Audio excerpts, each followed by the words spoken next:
All right, everyone, welcome back to the channel. And in this video, we're going to be giving you guys 5 tips on how you can improve your bowling during league. Now, Kyle, what do we got for him? So today we're gonna have me as the coach and Brad as our, what would you say, Dummy. 175 average bowler, league bowler? 170. 175. So we're gonna act like Brad is a 175 average league bowler, and we're gonna talk about 5 things that he needs to be working on to start bumping that average up, start getting some 600s, start averaging closer to 200 and get that. So tip number 1 is gonna be pretty simple here, but it's gonna be pocket control. Now, Brad, I want you to throw a shot here. The one thing about a house shot is that even though it's really easy, or theoretically it's easier, not all house shots are easy, we wanna still maintain pocket control. I think a lot of times people get ahead of themselves thinking they need to throw 4, 5, 6, 7 baggers before it even starts. And we need to just control the pocket. So on a house shot, it's designed to have dry on the outside part of the lane and a lot of oil in the middle. So we want to try to find whatever blend there is of those two and just maintain control of the pocket. And we've seen a lot of bowlers that have an unbelievable ability to strike, you know, where they can throw 6 and 7 baggers, but then they also have this ability where they just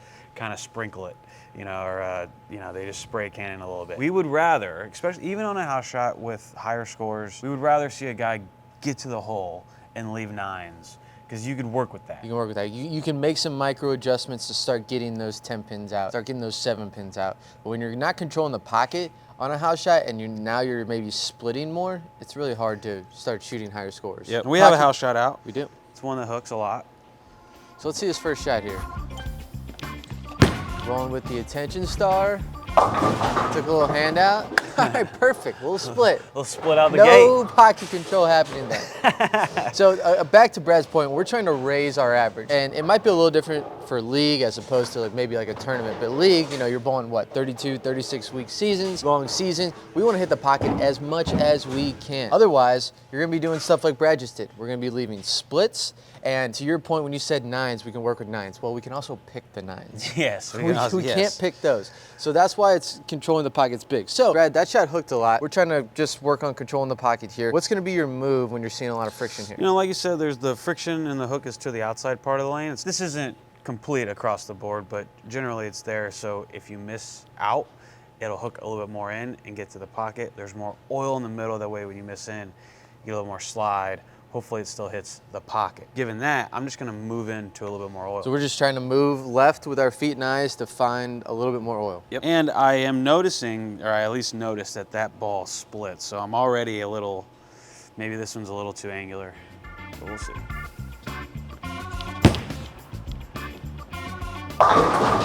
So that was closer. Yep.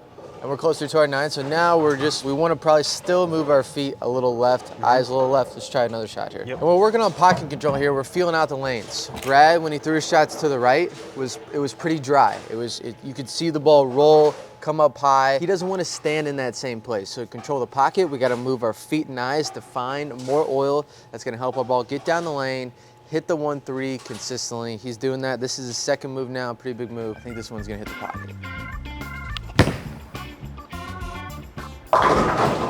And that was, like we said, this house shot does hook a little bit. That was a pinch grabbed as well. Grab.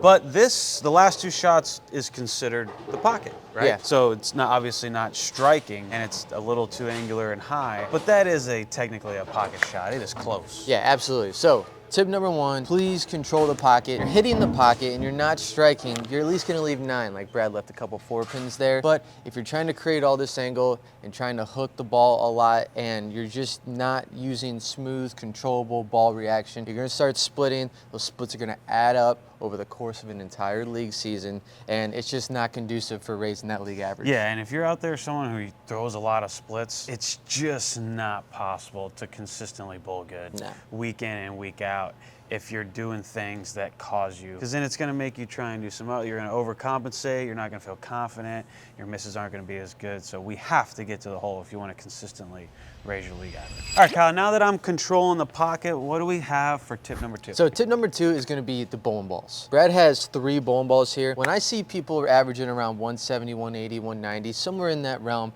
a lot of times they're only bringing 1 bowling ball into league. Now, we're not out here saying that you need to bring in a whole 8-ball, 10-ball arsenal. arsenal. But having a couple options is really important. You might have that one ball that looks good almost all the time, but it's important to have a ball that's maybe a little stronger than that or a little weaker than that you can go to, because throughout an entire league season, every week doesn't play the exact same. Some weeks they might be a little tighter, some weeks they might hook a little bit more, depending on who you're bowling against. That can make the league shot be different. So we want to have some different options to go to. So Brad, what kind of 3-ball arsenal do you have here for us? So we got one of the strongest balls on the market. That all the ball companies make them for Storm. It's the Ion Max, brand new. Kind of really love this ball, to be honest. I have a ball down from this one. A ball down meaning like a weaker ball, which is going to be the Attention Star. It still has like some core, and it still is a pretty strong ball, except it just has a cleaner cover. It's a pearlized ball. And then on the way down, we have the Phase AI, which is just a step down from the Attention Star.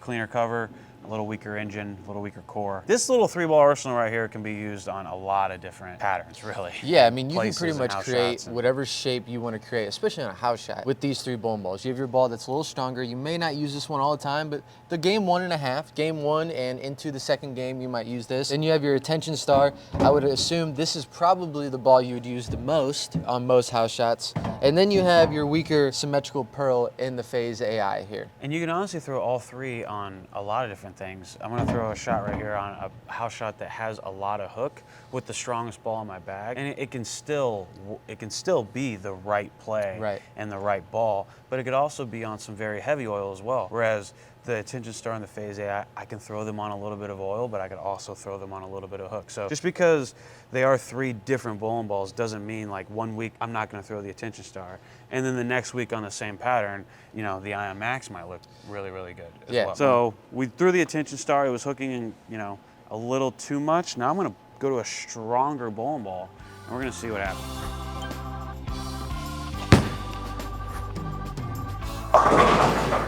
Kind of the same deal. The way it went down the lane and the shape and where it hooked and all the little is obviously a little bit different. It ended up with the same result, but that's a completely different bowling ball that kind of gave me a somewhat similar result as the Attention Star. So just because you're married to one ball doesn't mean a brand new ball might not, you might not like it just as much. Let's try the Phase AI from there. See if this ball gets down the lane a little bit better and hits the pocket. Okay, so just given this pattern right here, this ball is probably the ball of choice. Which that was not a very good shot. It could use a little bit of rosin, but that's okay. You sure? Control the pocket. Control the pocket. That one's not controlling the pocket. But to have 3 balls in the league, it's important to be able to go up and down. We're going to give Brad a redemption shot here in a second, but I think what's also important is that on a house shot, it's generally easy to get to the pocket on most house shots. But the reason you want to have a couple options is, like, for instance, these 3 balls, Brad, you could actually throw all 3 of these balls game 1 of league. What's good to have these different options is to see which one's going through the pins better that night. It's because sometimes maybe you'll throw this Phase AI 5 weeks in a row and it's looking great. And all of a sudden one night it's just flat 10, flat 10, You're not flat as comfortable 10. with it. And then what's going on? So you want another option to go to. You don't want to just bring in one ball and be stuck with this Phase AI if it's just not working that night. Yeah, and there's also a lot of transition. The rev rates are higher, a lot of two-handers, 5 people on a team, 10 people on a pair. You're gonna see a lot of oil moving. So have all right, baby, let's hit the pocket here. Pocket control, 10 back. Oh, he gave it the gusto. Bang! Let's go. There we go. So show up, baby. I don't know if you can see like a huge difference between those balls, but I think I'm going with the Phase AI. Yeah, no. And you can keep your speed up. That looks great. Phase AI, for sure. But it's a good thing you have options, because if you only had that Ion Max, we'd be in trouble. Options are key. All right, guys, tip number 3 is going to be working on a little bit of versatility. Now, we're not saying that you need to be great on all facets of playing everyone in the lane, but if you want to have success on a house shot, you're gonna have to deal with the transition. And in order to deal with the transition, we gotta be able to move our feet. And if you're someone that really likes to go straight, you gotta learn to hook it a little bit. And vice versa, if you're someone that hooks it, at the beginning, you might wanna learn how to go a little bit straighter. We're gonna try to put that proof in. So our house shot here is a little burnt up. We're gonna act like Brad just likes to play straight. So Brad, we have 3 balls here, 3 options. I want you to play around 10, 11, 12, and we're gonna try to throw a strike. The reason we're gonna try to throw a strike is it might be a little difficult here because this house shot's burnt up, but we're acting like you only like to play 10, 11, 12, and you don't like moving left. Okay. Yeah, so much hook there. I would say that was somewhat of a normal release. We have our weakest ball, our ball that's gonna get down the lane the most, and it's still not getting down the lane. Brad, let's transform you from your 175 average to now you're your pro self. Okay. Right now, I want you to play there. I want you to try to hit the pocket. Okay. I want to see if we can even do it and how much effort it's gonna go into doing this. All right. Oh yeah. Baby, how comfortable were you doing that? Not comfortable at all. Not I'm not even comfortable with the way the pins fell. I was almost leaving a, what, 4, Yeah. 5, 7? Yeah, it was about a 4 or 5 7. The point is that this house shot here, if you were someone that just likes to go straight, and I see this a lot, people think they start throwing it bad or whatever the case is. They think they're tugging it because the ball is hooking and going through the face. In reality, the lanes are transitioning and we need to make moves. Believe it or not, it's not always you making the bad shots. Sometimes we're just playing the lanes incorrectly, and it's hard to pick up ball motion at times. So then we think we're throwing it bad, when in reality, we just got to make some adjustments. Yeah, and I want to, like, one of the last times I bowled a league, they give you a printout of all your, like, weekly series and all your games at the end. And my game 1 average was high, like 240, 250. Game 2 average, 230, 220. Game 3 average, 220, 210. Why? It's just because oil moves and it can be hard to keep up with it. And it's fine, you know, most of the time in a lot of house shots, you can kind of just do your thing. But there's gonna be nights where you can't. And that's where it's nice, where we have an hour of practice in that week, where we're playing a little bit of a hook shot when we like to play just some kind of versatility practice can go a long way, and just at saving those like really bad game 3s, saving those 570 and 580s that we don't really want to shoot to keep our average high. Versatility is key.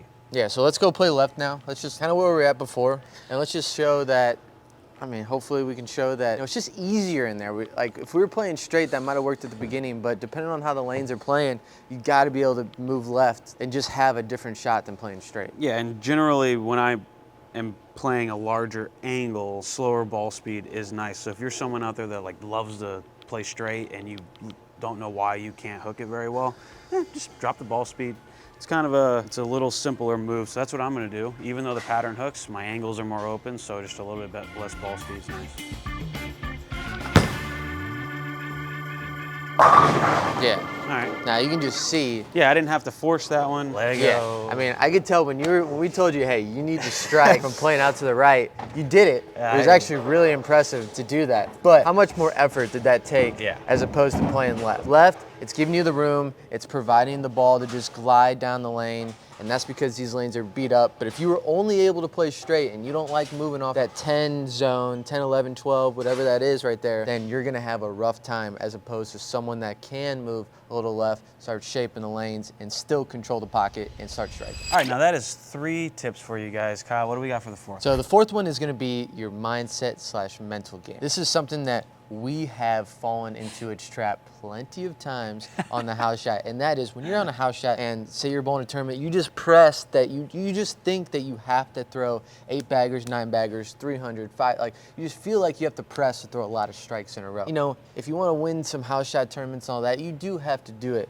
But the thing is, you can't put all that pressure on yourself to try and shoot those 5 baggers and 6 baggers. You have to let the strikes come to you, and you have to focus on the things that you can control. And that is actually a lot of the stuff that we've been talking about. Control the pocket, get the right ball in your hand, and then repeat shots. And if you do all of those things well, the strikes will follow. But if you get out there and, you know, from the first frame, you're like, all right, gotta throw 6 in a row. It's like, dude, you haven't even thrown 1 in a row yet. If you've ever felt that pressure, and which, you know, I think we probably all have, you gotta try to alleviate that. Yeah, and the mindset thing's really cool because on every level it matters, and you could always trick yourself into having some like weird mindset. So you could actually do what you wanted to do, bowl your 750, greatest night ever, wow, I'm amazing. But now the next week you have like this expectation of, hey, now I'm gonna do that again, and then it doesn't, and then now you're down on yourself. Now you're down again. And you succeeded in doing what you wanted to do the week before, and then the next week wasn't the same because of the expectation. Now you actually have a worse mindset coming off of like one of your best series. So the emotional part of it, you'll see your scores will go up almost when you pay like less attention to them, like you're saying. Like if you just go in and say, you know what, I don't want to be up and down tonight. I want to throw the best shots I can. If I focus, if I just, get to my turn a couple seconds before I'm there, I'm not rushed. If I really focus on my shot making and just how I'm feeling in that moment, how I'm talking to myself, just all this stuff upstairs, you'll see your scores rise. It's pretty linear. Like they are connected. Yeah, no, there's plenty of times where when I'm bowling in a tournament and you're in that flow state, dude, I don't even know what I'm shooting. I shoot 230, 240, 250, whatever the case is, because you're so dialed into the process. So for you guys at home, if you are somebody that has felt, or you feel like you put too much pressure on yourself, or feel like you're getting ahead of yourself, what I want you to try to do is the next time you bowl league, don't look at the score at all night. Obviously pay attention to who you're following, but don't worry about the score. Don't look at it. Don't think, oh, I have a turkey. No, we don't want to think about any of that. All I want you to think about is the stuff you can control. Worry about reading the lane, figuring out where you need to throw to control the pocket, figure out what ball you need to throw, and then just work on repeating the shot, throwing it the same every time, and then staying ahead of the transition. Just focus on that, and then see what the score is at the end of the night. Pay attention to how you feel, and then maybe you'll shoot a higher score. And that can become the success of the night. You shot 600, 550, or whatever it is, but man, you were in a great mood, you were focused, you were there every single shot. You're gonna feel way better about that rather than bowling like a decent night where you're, up and down super bad. It's nice to have your emotions in check and then know that you could just sweep off any kind of bad luck, any kind of bad night. It's not easy to do that. No. All right, so I'm gonna lead into tip number 5, and this one comes close to home for us a little bit because we're growing up in one of the most interesting time periods of being a bowler because we have this beautiful thing called the internet. And it connects you to the entire world, and you have world-renowned coaches, you have professional bowlers, you have a very large amount of people making content on the internet about their journey, about how you can be a better bowler. There are coaching platforms like Kyle and I have, the Brad and Kyle membership, where you get private access to us every day of the year, and Coach Daniel as well. And so there are these ways and platforms that you could learn how to bowl without even leaving your house. Isn't that crazy? Yeah, and you can get instant feedback. So wherever you are in your bowling game, getting the right coaching is huge, or just getting coaching. A good coach, especially on how to improve your league, average, that's what we're trying to talk about here, can talk to you about like lane play strategies. Maybe you're just off a little bit on your strategy. Maybe you don't quite have the right ball, and they can guide you in the right direction. Maybe you're just playing here and we kind of need to play here. Or maybe it's something in your physical game that you can tweak that will help you start repeating shots. Whatever the case is, getting a professional set of eyes that can help you with that is going to improve your game drastically, and probably pretty quick if you've never had coaching. Yeah,